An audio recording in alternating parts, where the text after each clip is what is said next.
right, y'all. Welcome back to another really about to be awesome episode of the You Winning Life podcast. But you already know that because I've been blessed with having some really incredible guests from day one. And today's going to be no different. And a shout out to Todd, who has hooked us up with this amazing introduction. And welcome back to the You Winning Life podcast. Today's guest, Erin Phiel. You already heard a lot about what she is accomplishing and kicking butt in the world. And as we had a pregame conversation, just the overlapping of our worlds and everything that you're used to on this podcast, it's just going to take it to another level today. And Erin, thank you for hanging out with us today.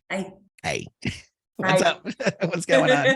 Good to be here. I feel like we already did our podcast interview before we even started hitting record on it. So I feel bad for everybody else who's not going to get the good stuff. But we're going to get into some good stuff. So we're going to get into psychedelics. We're going to get into healing. We're going to get into trauma. We're going to get into a little bit of your journey without really getting into all of your journey, because rabbit holes and stuff and all that things. But I think that what I really want to start off the conversation with is the BS of old school therapy. And as a licensed therapist myself, the stuff that I went to as a kid, that old Freudian sit there for years and, tell me about your feelings and really not getting to the stuff that we need to get to. And even as a licensed therapist, when I started, I had an incredible training. It was systemic. It was postmodern and philosophy, meaning your meaning is what it means. We're not looking particularly for diagnosis and pathology. We're looking for relational dynamics and beliefs and meanings. But even that I hit walls with. And what you're doing, what you and your team is on the leading edge of, really does describe what I believe is the necessity of what healing and medicine can be like. So let's get into a little bit of that, right? Let's get into some of the things of we've all been to therapy. You've done therapy, like you were saying. So let's get into the genesis of that story for you and what led you you've tried these things. This is why you didn't like it. And this is where you started leaning into what you started leaning into for you that eventually led you into this. Yeah. I started therapy at such a young age. I mean, I think middle school or elementary school. And then really, I was diagnosed with major depressive disorder in high school and had been in therapy off and on ever since. I would go and sit, and I think, as is the case for many intelligent humans, talk circles around the therapist, leave, and they say, you're brilliant and you're doing really great. And it was like a game. But yet, why do I still feel like crap? I don't think I ever left a session going, that made a difference. I feel better. I'm on a different track. I learned something today that is going to change my life or the trajectory of my life, or things are really going to be different now. It was just, I went to therapy because that's what you do. And that's the only option there was. And then the 90s rolled around and it was like, oh, there's probably some serotonin issues in your brain. Here's some Prozac. It's all Prozac. And so I would go to psychiatrists as well. And they would sit. I remember I had a fellow and he would do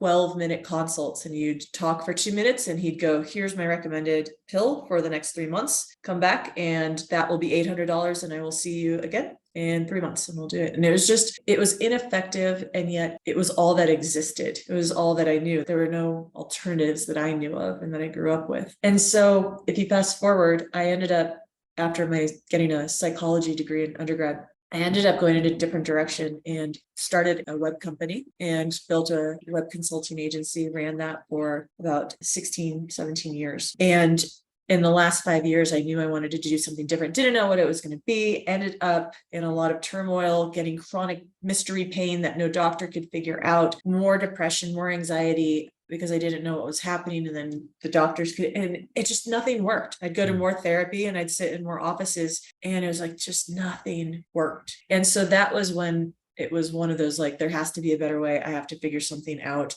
I can't keep talking. And so that's when I started to look into more root cause explorations. How do I shift my thoughts? How do I shift what I'm feeling beyond just talking about it? And I started to look into the world of beliefs, and I started to look into the world of identities, and seeing that these pieces underneath the surface played a major role in shifting and creating these elements that I never had any success in changing despite all the therapy. So that's kind of how I got to started where I am now.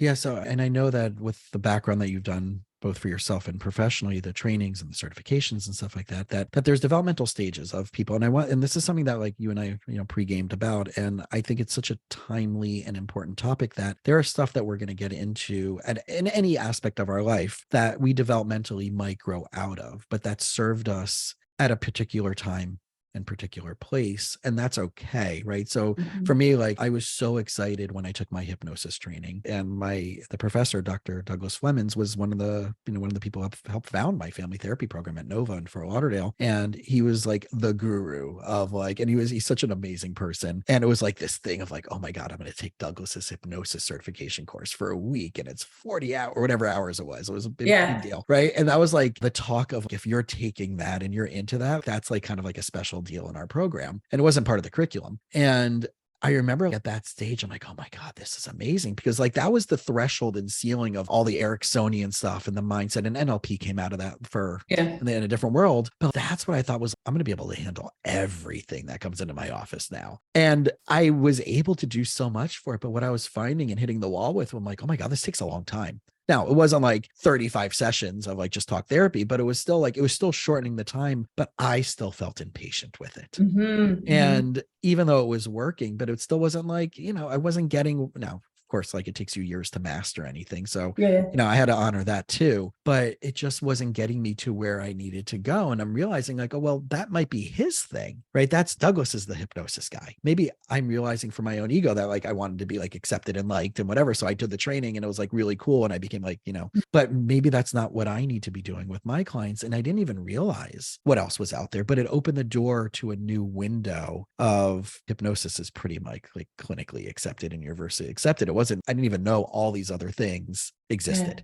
Right. So when you were like kind of at that stage of, okay, I'm kind of done with like, all right, I have the psychiatrist, and it's pretty accurate what you're describing. That's probably 70%, unfortunately, of people who are listening to the show's experience. Yeah. Right. What were some of those tools at that time that served you? Because what I'm wondering is, again, a lot of our listeners don't know stuff that even exists out there, and it may be right for them at this developmental stage, or it may be completely wrong for them at this developmental stage, but they just don't know it exists. So I think so what would be some of those things as you got started in that? What were some of the things that are like, oh my God, like that's insane? Like I remember watching, just as an example, Dr. Joe Dispenza's TED Talk in TED Tacoma. So if you all are listening, just type in YouTube TED Tacoma, Joe Dispenza, and it just showed the neural pathways changing and connecting, and the different thoughts and the different feelings, on how neural pathways connect and wire and fire together.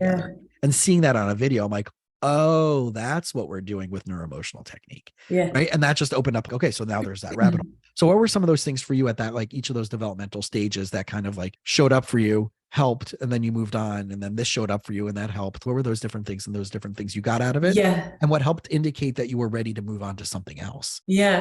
So I'll dive into that. The precursor, the thing that I want to share is that in tandem with everything I'm about to talk about, one of the pieces of my journey has been having to reconcile and acknowledge and address the physical component of mental health. Within the past half decade, what like started deteriorating really bad, had brain fog and panic attacks for the first time. And I was sitting here going like, my work isn't working. What's happening? And it turns out I had been living in a severe black mold infestation for a year and a half, literally in the walls, in my office, in my bedroom, in the bathroom. And I happen to have the genetics that make it so that I don't clear mycotoxins. I don't tolerate them. So it impacted my entire body, my brain, inflammation, my ability to process, my nervous system's ability to regulate. And so here I kept thinking, if I find the right modality, surely I'll be able to address what is this stuff coming up? Is this childhood trauma? Is this memories? I went through all the mental stuff. And sometimes, and I learned this lesson again, when I listened to a doctor and I, against my better judgment, and took a thyroid medication, 2 thyroid medications for 6 months. And again, I'm back in panic attacks, being told this is important. We got to get this right. And within a day of being off of it, I'm like, oh, I'm actually totally fine. So there have been a number of instances, I think, along my journey where I went looking for mental health professionals or the right type of methodology or coaching to address what I felt was just not optimal mindset or brain states or challenges. And at the end of the day, it was like, okay, I have this severe food sensitivity. I have a mold throughout my body and my brain. I have taken a pill that my body does not need. And so I just want to really have people who are listening check in with that element too, because I spent a lot of time insisting it's got to be in my mind. It's got to be in my mind. And physical health is such an important part of a healthy mind. Well, and that goes back to that old school neck up, body down separation of right Descartes and all that stuff that like, thank God, right? The worlds that you and I hang out in, the bookshelf directly behind me, that the whole top two shelves are all integrative and functional medicine. So when you're talking about mold, then, I have my clients, literally have a client going tomorrow to my primary, because I know they're open to all this stuff. And I'm like, here's the list of stuff that you're going to give our primary. And she's going to be okay, because she knows you're working with me and she's my primary too. And I love her for that. And I also want you to get this tested. And when that comes back, the next thing we're going to be doing is organic acid testing and mycotox from Great Plains Laboratories, because I want to see what's going on. Oh, and by the way, you need a Lyme test. And by the way, I want to check out H. pylori. And by the way, right. And I'm probably going to start having you put on these protocols anyway, because I have a feeling that that's what's going on, even if it doesn't come back from the normative labs. So I completely are in step with you on this, that any doctor, and I'm going to be bold, I'm going to say an unpopular or just very unconventional thing as a licensed therapist, that this is what you're sharing is my wheelhouse and what I do with my clients. If you are listening to this and you go to your primary care or your therapist and they say to you, it's just in your head, or no, this whole thing about Stachybotrys, black mold, or any other things, or if you even think about parasites, which is a whole nother conversation we can get into. I'm reading a book. This is Your Brain on Parasites. I'm half nauseous and half my mouth is in awe as I read that book, but changing the biochemistry, changing our neurotransmitters, our brain being hijacked and having our white matter decay from certain parasites that cause people who are studied, who got into motorcycle accidents in one particular lab, all had the same white matter missing from their brain and were all tested for the same parasite and all had it. So what Erin and I are talking about is that this is not just the neck up, the emotions, the depression, the anxiety, the stress can be as much environmental and toxins that are contributing and affecting your biochemistry, as well as just having unhealthy people in your life and bad relationships is equally as important as that. Yes, so much. I still remember the day I went in for my yearly physical and they have you fill out the depression index or something. And I was like, God, I'm really not doing so well. And this is not a good look for someone who's running the type of company that I do and helping people. And they're like, you know what? We're going to have you talk to a therapist so you can talk about things. I'm like, that's not, and then here's some Valiant or Atarax or something. And they loaded me up with a bunch of highly addictive pills that can worsen the anxiety cycle. Exactly. And I walked out that day with a bottle of pills going, what is happening? I knew deep down, and it's like, turns out it was mold, but that's what's happening. So many people are having these physical health issues and then getting handed medications or misdiagnosed or even missed or had some major anxiety, panic attack stuff. I went to a therapist, a psychiatrist, someone, and I within 3 minutes is like, oh, well, you're bipolar. I'm like, what are you talking? And then put me on the pills. And I checked with all my professors and I went to check with everybody. I'm like, they're like, yeah, you're going through stuff, but we've known you longer. Like, that's not. And then I went on Google or back in the day, whatever it was, and I found him and they're like, everybody walks out of his office with the diagnosis of bipolar. Like, that's like malpractice, right? And that's happening out there. And if anybody's in South Florida and wants to know that person's name, I'm happy to tell you to not go there. So literally protecting your life. But you and I, we're so passionately advocating about this stuff. And it's like my old office pre-pandemic, I had a psychiatrist that was wall to wall to me. And I remember one day she showed up in the waiting room and she's like, oh, I bought these sodas for my clients, but I'm not going to drink this. Do you want it for your clients? And I'm literally out of my mouth. I'm like, fuck no. Really? That's literally what came out of my mouth. And she's like, what do you mean? And I'm like, I'm not giving those toxic chemicals to my clients. What are you talking about? I'm like, well, number one, there's aspartame in it. That's a neurotoxin. Number two, there's this, and this, and here's what it does to your hydrochloric acid. And she's like, what do you mean? Like, everything is okay in moderation. I'm like, you're right. I'm going to go find a hooker and do crack with her, but I'm only going to do it once a year because it's moderation. Yeah. That was pretty extreme of me to say all these things with that huge smile on my face, but it was just it just didn't register. That like, well, it's okay in moderation, but I'm putting you on pills, but I'm going to give you soda that has neurotoxins in it.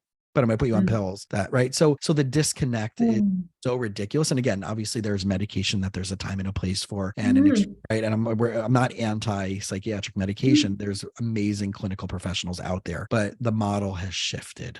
The model is moving forward. And I know that you and I both have had those experiences, and a lot of people listening to this can relate to that. And if you are seeing someone that is not supporting you in the way that you're hearing right now, or they're like dismissing all these other things that could be, get a different practitioner. And if you need help finding one of those, obviously you can reach out to Erin and I, and we can help you based on where you are. We can help collaborate with you on that. I want to talk a little bit about the shift into something that is touchy. I've had multiple other podcast episodes, and I'm excited that I'm having more and more, and you're you're experiencing this as well, is moving into the world of psychedelics and plant medicine as it relates both to mental, physical, and really the idea of the leading edge of like where medicine should be, and we call it, I guess, the impossibility of healing long-standing traumas and issues in a very short period of time. But let's dive into that, and then we can also circle back, because I never actually even answered your first question. Okay. And I started with the precursor of like health, and then never I know. Sorry, that's my ADD. That's my ADD. Sorry. Let's do it. All right. Or do you want to start there and then go into that? What works better? Doesn't matter. Okay. I'll leave it up to you. Whatever keeps a smile on our faces. Guys, that's my ADD kicking in. That's hilarious. Let's talk psychedelics for a few minutes, and then we can go back to the shifting and the 10xing of modalities and like the evolution of what's happened, transpired. All right. Go for it. Oh, go. Whatever. Here, ready, just go. Over. You just go. Just go. I'm having way too much fun. I'm just going to chill and enjoy the ride on this one. This is way too much fun for me. This is double thumbs up, my dear. So whatever you want, go for it. Whatever. Okay. No pressure.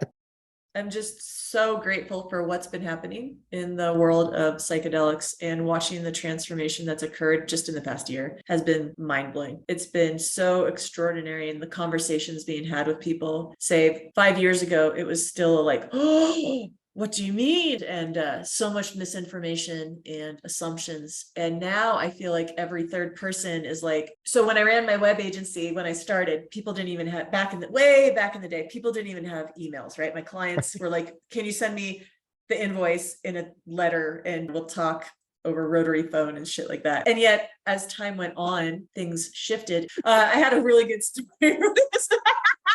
There was a point to this.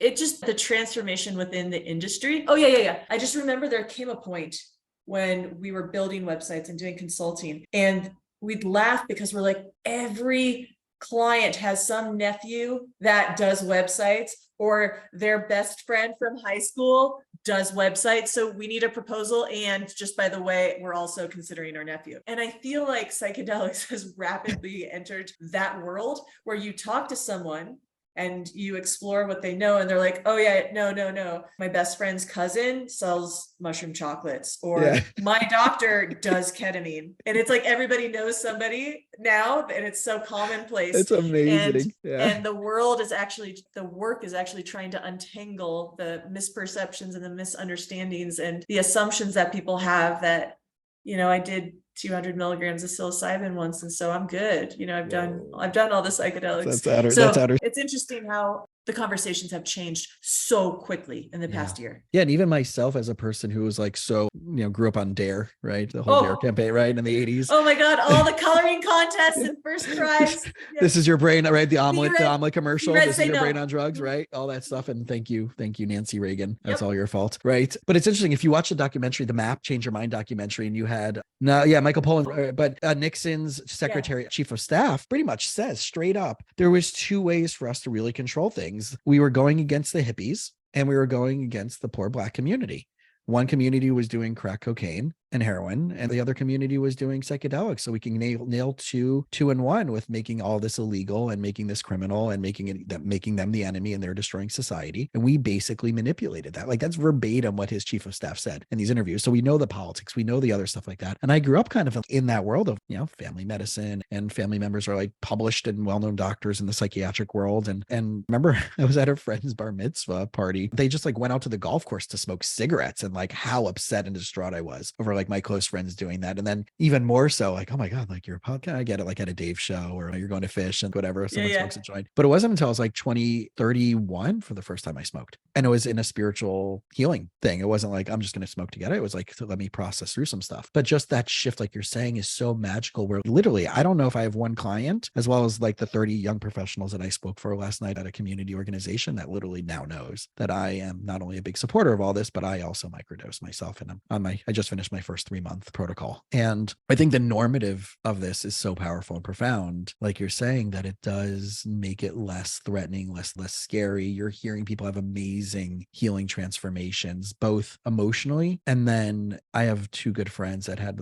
like AFib. One, their AFib is gone in their heart. Their chest palpitations are gone. Another one who's night sweats and night terror are gone. And like that doesn't happen from prescription medication. It goes to the root source. So let's talk a little bit about that and what you're experiencing, what you've learned, what you're, tie that into the organization and the programs that you're running and what, but yeah, I know it's kind of going back macro again. I want people to know that this is nothing to be afraid of when you're doing it with the right people, with trusted advisors, trusted people who have gone through their own journey. They're holding that space. And it's not just like, I'm going to go to Coachella and trip balls. Yeah. And I like the misinformation, that I carried throughout my life about psychedelics that came from drugs are bad. C-Red say no, all drugs are heroin, all drugs are cocaine. And even there's still a number of people out there when the word psychedelics is broached, there's the assumption that it means hallucinations. There's the assumption that it means loss of control. There's the assumption that it means vomiting and discomfort and nightmarish leading visions. to schizophrenia, jumping off a bridge without knowing. Or loss of control and visuals. And it's almost like assuming, hey, we're going to go out to eat. And it's like, you think of like one restaurant and that's all you know. There's so many different types of psychedelics. There are psychedelics that allow you to be in complete and total control of your faculties. There are psychedelics that have, there are no visuals, there's no hallucinations, there's no loss of control. And you have psychedelics that oftentimes I found the model that's useful is there's psychedelics that connect you more deeply to your heart, to your mind, to your body or spirit. And you can actually choose and go to different spaces depending on not just which psychedelics you use, but the amount. The 0.1 grams of psilocybin is wildly different than 7 grams of psilocybin. It's a very different experience, right? And so there's titration, there's options, there's baby stepping into the world. There's not just this, oh my God, it's LSD, I'm going to be hallucinating and loss of control. And I think as more information is released and there are like Michael Pollan's documentary on Netflix, the misinformation is starting to dissolve. And maybe it'll be like, I want to just describe my day one of the microdose that I did was, I remember at the end of the day, I have a client that, all my clients know I love them, but at the end of that, I told him and he's like, yeah, your eyes are a little bit more, what's the word looking for, dilated. And I'm like, it's funny. Like, I feel like I'm more energized. I feel like I'm more focused. And then I remember at the end of the first day, I called my uncle, who's a family medicine doctor. And I was telling him, and I'm like, nothing bothered me today. Like, it just felt like, oh, that was it was just like, even though I know there's stuff that's like out there that bothers me. And it was just like, okay. So it helped me basically discern over time what I should stop really giving attention to that I thought was problematic and I need to work on, that will, if I just stop paying attention to it, it will dissolve and solve itself. And it allowed me to put the things into categories that I really do need to work on and find the right people to do that with, but also to allow me to have a little bit more timeliness in it, to not keep pushing it off and procrastinating around it. And I think it dropped some resistance around making some really cool decisions on different aspects of my life, like going back and learning to play, picking up my violin and taking violin lessons for the first time since I was 12 years old. I think the efficiency and the streamlining of things have become a lot easier for me in the last 3 months because of that, and less like doubting decisions. Now, again, I still have some anxiety. I still have like my malaise that comes and goes, and I still have my other stuff that I'm working on. But like, I think it allowed me to just streamline what to just stop paying attention to and just like, it'll handle itself. And like, okay, let's not put these into a bucket that like, okay, you can more proactively and directly handle that. So that was been and that's with like low dose psilocybin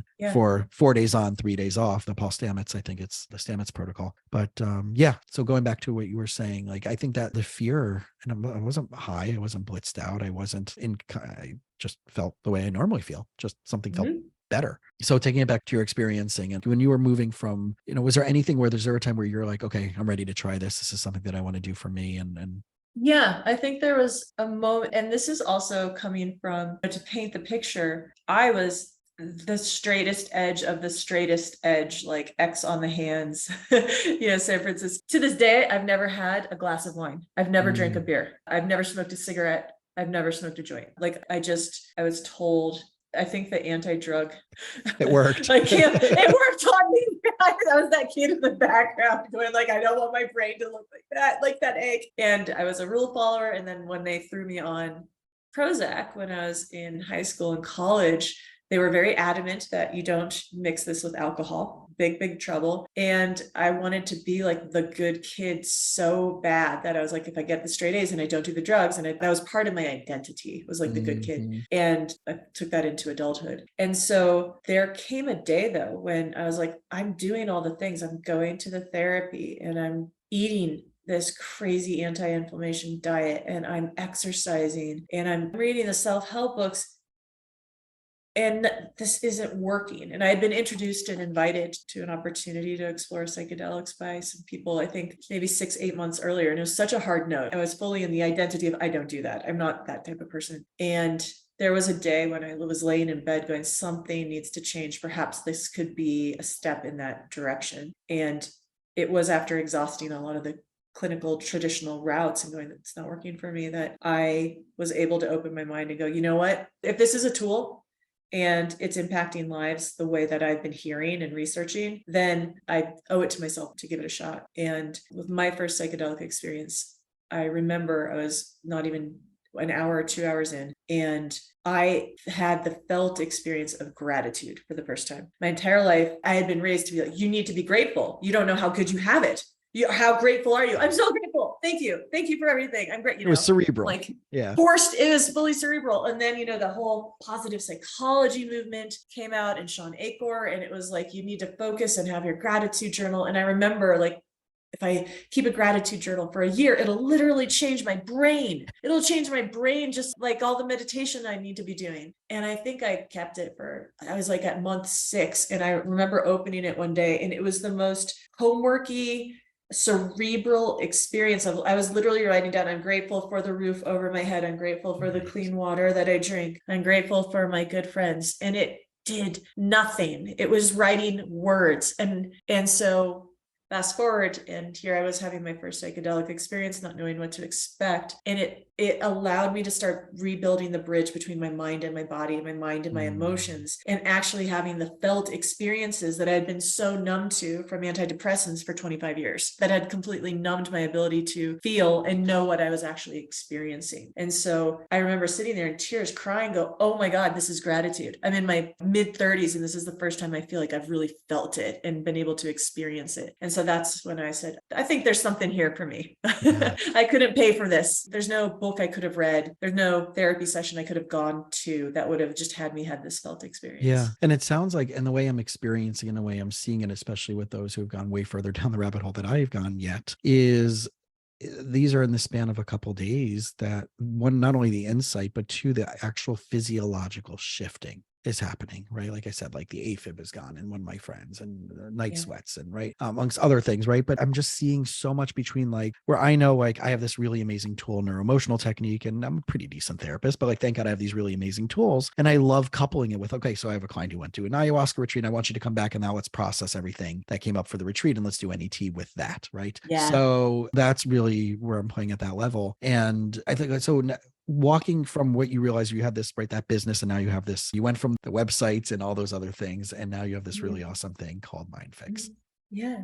So MindFix, we're a small group of experts who specialize in rapid transformation. And we have invented and honed and combined various different modalities and tested and retested and tested on ourselves and on in our laboratories for the past half decade, and have evolved our work to the point where we were talking before the show started, we're doing things that 5 years ago I would have thought was impossible. And still to this day, it's hard sometimes for people to believe the amount of change that can happen, or the challenges and problems that can be resolved in a relatively short period of time. And I hesitate saying that because I know sometimes people will fixate on that and go, okay, so you can fix my anxiety, my debilitating generalized anxiety in one session. It's like possible, not likely, but what we see is, what I'm trying to contrast that to is the assumption that A, it's who I am, it can't shift, or B, you're going to be working on this in therapy for the rest of your life. Right. And Agreed. in contrast, we see people shifting lifelong patterns, things that they thought were personality characteristics or traits that they were going to have to deal with in a matter of months, sometimes weeks, sometimes hours. And when I say weeks, it's not requiring practice and hard work and repetition. It's an hour or two a week. If I can share anything, I think that's the work that we do and what I'm passionate about is shifting the focus. And a lot of traditional coaching and therapy is what we call additive. You need to do your red light therapy, you need to do your gratitude journaling, and now you need to track the number of times today that you made an exaggeration. You need to do, and you have this to-do list before it's 9 a.m. of how to be happy, right? So it's additive. And what we have found is that transformation and healing work, we think of it primarily as subtraction, so that they're almost like you've accumulated splinters and shrapnel over the years. And when you can pull them out in these pieces strategically, you don't need to keep putting the Band-Aids on. You don't need to keep putting the numbing agent on over and over and over and over and over. You don't need to like meditate through the pain because the pain goes away. And we see that subtracting the root causes or the causes of people's suffering and frustrations and challenges is where so much of these breakthrough healing technologies are happening these days. Yeah, if they're going to just on the level of belief of like, what's the presuppositions of the things that got you there in the first place? And I like always love having this thing of like, well, I have this expectation that this person is going to be doing this for me, or that they should have been this way. I'm like, well, did you get their consent about that? Like, did you even discuss that with them? Or that was just like the thing that you put on them? And now you're like, right, Four Noble Truth Buddhism, right, is, you know, the beliefs, assumptions, and expectations that you carry and put on a thing. And when that doesn't happen, that causes you to suffer. So you are the cause of your suffering because you held that to be true for you. And then using NET, then using integrative nutrition, and then using environmental talk, right? All the, I mean, I would put that under the functional and integrative medicine world, right? When you're looking at like in NET world, we call that the home run formula. We put the issue on the pitcher's mound, and then we run the 4 bases. First base is emotions. So it's NET, it's talk therapy, it's hypnosis, any of those type of things. Second base will be, what are the toxins that we need to get out of your body? Chelating any of that, right? Environmental toxins, whatever, stop eating certain things, right? Those type of things. Third base would be nutritional deficiencies, right? Your biochemistry stuff could be off, your probiotic, right? All those things that we need to put back into you. Having enough magnesium, enough zinc, all those vitamin D, especially if you're a dude listening. Vitamin D is not just for your immune system and autoimmune stuff and asthma. It's also for your D. There's many, many really connections between vitamin D deficiencies and men erection health. People don't know that. It's right. So you have, but like, oh, it's in my head, or this isn't working, or it's a medical thing. No, you just might be missing vitamin, might be doing this. And then home plate is structural. But if you don't hit all the bases, you can't get the home run. So the world that you and I are now playing in are bringing all those things together. But then it's kind of like going to a podiatrist and they can only work up to your ankle. But your issue in your ankle might be coming from your right, the opposite side knee, or your low back, or your neck. Or it could truly be an emotional, physiological response that is just being somatically stored there through the neuropeptides of your DNA. Yeah.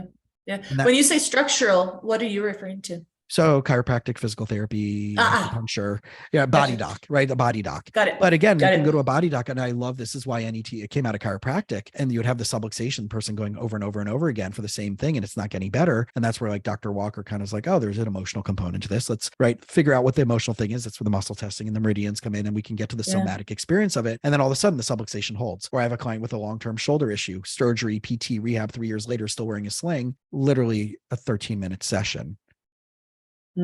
Full range of motion again, and the sling's gone in the garbage, right? So I have an interesting side note share. Yeah, please. So we do quarterly retreats, and we have a whole buffet of amazing healers and practitioners at these retreats. And we brought on a new specialist this year, and he is one of less than, I don't know, maybe 5 or 10 people in the US that does a really extraordinary special type of atlas adjustment. So the C1 vertebrae. I have spent probably 6 figures having my back worked on, my left SI joint, PRP injections, scar tissue therapy, 10 surgeries on my ankle, and have just structurally worked on my body for as long as I can remember, late teens. And at our last retreat in July, after everybody had left, I got to have finally a session, and I'd never had this special treatment. Apparently it's trained by... It's specific. It's called specific atlas, right? I think that's the actual modality. The atlas. It's specific atlas. Atlas. Right. It's specific atlas. I think there's like, they always have all their really cool abbreviations in the chiropractic world, but I think it's like either atlas specific or specific atlas. Yeah. Oh, no. It's like, I don't remember exactly what it's called. It's not that. He was trained by, it's a Swiss company, and there's not a lot of people in the US that are certified in it, but it was 15 minutes. And after the inflammation died down after maybe the first half hour, I was doing back bends like I was 8. I had no tension. I couldn't pop my neck if I tried. The snapping in my ankle was gone. I could take the dorsal flexion of my right ankle was increased by maybe like 10 degrees. It was ridiculous. My hip pain, I was walking around and I felt 20 years younger. And that, again, as we're talking about like root causes versus people who have said, I've tried everything. And it's like, but you haven't, right? You haven't. And so I just wanted to tie that in because I myself just last month had that experience of an overwhelming rapid transformation throughout my entire body, feeling like a different person like that, because I was able to get to this root issue. My atlas was so out of place. And so it also goes back to how the structural component is required for the home run too. And I just wanted to all systemic. And that's right. I think that's like where, you know, you and I and other people on our lens are hanging out, is really connecting that it's not just that like laser focused, like blinders on whatever's right in front of you. You have to take that 10,000 foot view. And like you said, like, you know, you were living with mold, and like I'm in South Florida, and like, I mean, like I have my freaking 3-gallon dehumidifier running in my bedroom every day. I have to dump the thing. And that's just my bedroom. I don't even have it in like, you know, and I sleep way better when I have it versus when I don't have it. Like it just, and those are just the specific things that, and of course there's going to be mold in my walls. Of course I'm in a, you know, 50-year-old condo, and, you know, there's always water leaks in someone's apartment. So it may not be obvious and it may not be directly in front of me, but I'm sure there's black mold somewhere existing in there. So we all have to look at these things, but I realize that these are necessity, right? The functional and integrated medicine, doing these type of labs for neurotransmitters and mold testing, and being willing to get uncomfortable doing things that for so many years were banned as evil. And then because we can get, you know, the whole religious context and all the other things that were put on us for all these different cultures, but this has been stuff that's been happening for thousands and thousands of years in any predetermined organic religious culture. Anyway, they were doing all this stuff as all the shamanic, so if we want to call it shamanic from one tradition, is still, I'm sure there's out there tracing every religious background that has used these as tools at one point before someone decided to ban it. Yeah. And it's really, really so cool. So you have that, and then you have the retreat, and you're saying that you have different practitioners working on different things while they're with the ratio of those clients. Yeah. Super cool. Super cool. So I know that we have time limited, and I know that there's so much more. So I want to first invite you back to get more into some stuff, because, you know, again, obviously, you know, our time is limited and we want to keep the episodes short, but I also know that these are the conversations that I know that people who are listening want more of. And I know we didn't get into all the different modalities that I know we were going to go back to with both of our ADD. I want everybody to just go to Erin's website, where you have the mindfixgroup.com, and you can see there a lot of the different modalities that she has worked through. And, you know, at sort of, like I said, certain developmental levels you moved on from, that they were great for you at that particular time, but some of them might connect to someone right now, right? I mean, a lot of people are into the IFS stuff, and there's 2 great books on IFS, internal family systems. I mean, there's all the somatic healing and the psychedelic assisted stuff. You can talk to either one of us or listen to some other episodes of my podcast, the Netflix documentary, Change Your Mind. There's so many great tools and so many great things out there. So if you have any questions, or you want to check out more about the retreats and the programs and the consulting that Erin and her team do, then please go directly to mindfixgroup.com. So I know you got to bounce, but thank you. Thank you. This was super fun. Cool. Looking forward to our next hangout. And everybody else, we'll talk to you soon.